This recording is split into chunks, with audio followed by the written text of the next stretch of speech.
অবশেষে মালয়েশিয়া যারা আছেন, মালয়েশিয়ান প্রবাসীদের জন্য একটা সুখবর। ইএসকেএল এর সাথে বাংলাদেশ হাইকমিশনের সকল প্রকার চুক্তি বাতিল করা হয়েছে। এই নিউজটা আমি গত 3 তারিখ রাত্রে 11টার দিকে পাইছি। তবে আমি এই জিনিসটার সত্যতা যাচাই করার জন্য এতদিন আমি ভিডিওটা বানাই না।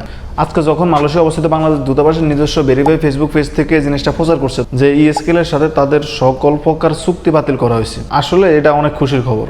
তো আসেন আমরা শুনি বাংলাদেশ হাইকমিশন তাদের নিজস্ব ভেরিফাই ফেসবুক পেজ থেকে কি সংবাদটা প্রচার করছে, যে নোটিশের মাধ্যমে বাংলাদেশ হাইকমিশন ইএসকেএল এর সাথে সকল প্রকার চুক্তি বাতিল করছে। বিষয়, ইএসকেএল এর সাথে বাংলাদেশ হাইকমিশনের চুক্তি বাতিল। সকলের অবগতির জন্য জানানো যাচ্ছে যে বাংলাদেশ সরকার expert services Kuala Lumpur SDN BSD ESKL এবং কুয়ালালামপুরস্থ বাংলাদেশ হাইকমিশনের মধ্যে 22 সেপ্টেম্বর 2023 তারিখে স্বাক্ষরিত চুক্তিটি বাতিল করার সিদ্ধান্ত নিয়েছে। চুক্তির 8 বি দ্বারা বর্ণিত শর্তাবলী অনুসারে চুক্তি সমাপ্তির জন্য 3রা ডিসেম্বর 2024 তারিখে বাংলাদেশ হাইকমিশনের ইএসকেএলকে 3 মাসের লিখিত নোটিশ প্রদান করেছে। চুক্তির সংশ্লিষ্ট ধারা অনুযায়ী 2রা মার্চ 2025-এর মধ্যে চুক্তির আওতাধীন সকল আনুষ্ঠানিকতা সম্পূর্ণ করতে ইএসকেএল এর প্রয়োজনীয় পদক্ষেপ গ্রহণ করবে। এই ইএসকেএল যাতে স্লোগান ছিল দালাল বাই গুড বাই, অথচ তারা নিজেরাই দালাল। অবশেষে বাংলাদেশে অবস্থিত বাংলাদেশ দূতাবাসের যে হাইকমিশনার, উনি অন্তত একটা ভালো কাজ করছেন।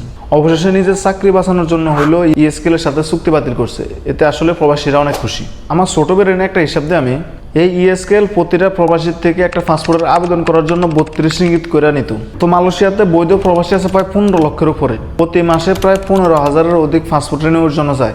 তো এই 15,000 লোক থেকে যদি আপনি 32 টাকা করে নেয়, তাহলে কত টাকা আসে? প্রায় 4,80,000 রিঙ্গিত। বাংলাদেশ দূতাবাসে নাকি এত কর্মী নাই, কিংবা এত জায়গা নাই, এত মানুষের সার্ভিস দেওয়ার মতো ক্ষমতা নাই। পাসপোর্ট রিনিউর জন্য যে একজনের থেকে 32 রিঙ্গিত করে নিলে প্রায় 4,80,000 রিঙ্গিত প্রতি মাসে উঠে। আপনি বাংলাদেশ থেকে 1000 দক্ষ কর্মী নিয়ে আসেন যারা এই সমস্ত কাজ করতে পারবে, তাদের দিয়ে আপনি নতুন করে শুরু করেন। ইএসকেএল এর হাতে কি জন্য দেওয়া? একটা বেসরকারি প্রতিষ্ঠানের হাতে কি জন্য দেওয়া? ইএসকেএল হলো স্বৈরাচারের দোসর। স্বৈরাচারের আমলে তারা যে কোনোভাবে হোক ক্ষমতা নিয়েছে কিংবা এগুলোর দায়িত্ব নিয়েছে। আসলে আমি ডিউটির থেকে আসছি, ডিউটিতে এখন আমি গোসল করি না, ফ্রেশ হয় না, কিছু না, শুধুমাত্র মুখটা ধুয়ে ভিডিও করতে বসলাম। আসলে জিনিসটা অনেক খুশির। এই নিউজটা আপনাদেরকে না জানালে নয়। এই ইএসকেএল এর সমর্থন করছে কারা? কিছু ইউটিউবার, কিছু টিকটকার, রেগুলার বিবেক বিক্রি হয় 200 রিঙ্গিতের কাছে।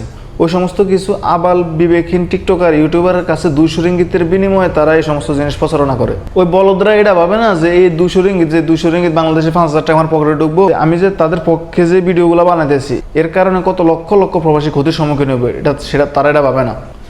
এই ছিল আজকের ভিডিও। আমি ছোট ভিডিও করি আর বড় ভিডিও করি, আমি সবসময় যে সত্য নিউজ, ওই নিউজটা আপনাদের সামনে আমি তুলে ধরি।